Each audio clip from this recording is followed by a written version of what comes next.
السلام عليكم، معاكم رمزي ابو زيد باد بويز. لو انت بتدور على موتوسيكل او سكوتر يساعدك في الشغل او اللي انت تروح بيه الجامعه او حتى تقضي بيه مشاويرك اليوميه والبادجت بتاعك 50,000، فانا النهارده جايب لك تجميعه من الموتوسيكلات والسكوترات اللي هتساعدك جدا في الموضوع ده. فلو انت مهتم كمل الفيديو للاخر وما تنساش تعمل سبسكرايب واللايك للفيديو، ويلا بينا.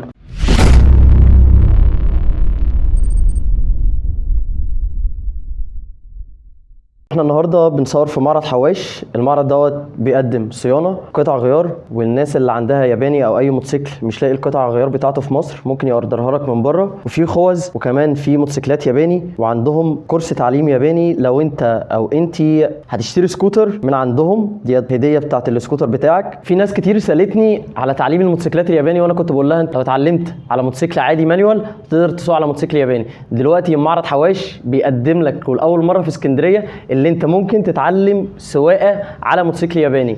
انت مش هتتعلم على موتوسيكل عادي ويقول لك اشتري انت الياباني بنفسك، لا يا معلم، هو هيجيب لك الموتوسيكل الياباني وهيعلمك عليه. هوريكم شويه سكوترات من المتاحه في المعرض حاليا، بس عايز اقول لك انت لو طلبت منهم اي سكوتر او موتوسيكل هم ممكن يجيبوه لك. اول حاجه معانا اوربت 2، ده عامل 38,600. الموتوسيكل ده الفرامل اللي قدام باكم واللي ورا واير ومساعد واحد بس ورا، ده نفس الكلام، ده لون مختلف. السكوتر الثاني فيدل 2، ده عامل 40,400، دوت نفس الكلام، الفرامل اللي قدام باكم واللي ورا واير برده مساعد واحد ورا. وهنا السكوترين دول زي بعض، سيمفوني اس دولت عاملين 45,200. ايه الفرق بين ال 150 ده وال 150 اللي هنا؟ الفرامل الاثنين باكم، والمساعدين في 2 مساعدين بدل واحد ورا. والاخير اس ار ده عامل 47,700، نفس الكلام، دوت فيه منه ال 150 وال 200، بس احنا مش هنتكلم عن 200 لان ال 200 دلوقتي معدي ال 50,000، واحنا زي ما قلنا البادجت بتاعنا او الليميت بتاعنا اللي هو ال 50,000 بس. دلوقتي بعد ما وريناكم شويه موديلات من اللي موجودين في المعرض، هقول لك على باقي الاسعار اللي موجوده في السوق، ولو انت محتاج منهم اي حاجه زي ما قلت لك تقدر تطلبها قسط او كاش. بالترتيب كده هنبدا بالسكوترات الاول لحد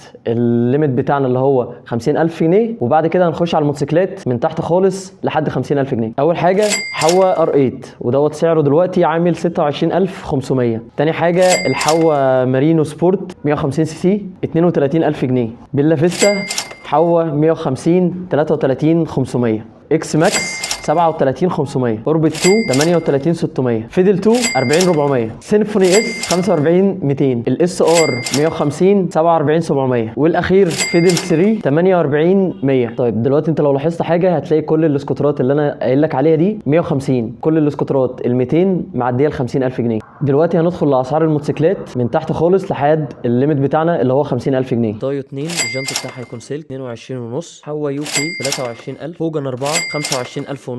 داي 4 150 26,000. هوجن فلامينجو 150 26,000. البوكسر 32,200. الهوجن في 250 ب 2,700. الهوجن في 250 ماكس 33,700. الفي ال ار 34,700. فيجوري 200 36,000. تريلا فيجوري 250 36,000 ونص. في ال ام 200 39,100. كي واي سوبر لايت 200 41,000. تريلا في ال اكس 200 ب 34. الزونتوس 155 ب 49. الار اس 250 ب 50,000. دلوقتي بعد ما قلت لك الاسعار بتاعت السكوتر والموتوسيكل تحت 50,000، طب انت دلوقتي بتسال ايه احسن لك من حيث الشغل ولو انت عايزه في استخدامك اليومي او تروح بيه الكليه؟ دوت اللي هجاوبك عليه في فيديو الاسبوع الجاي. سلام.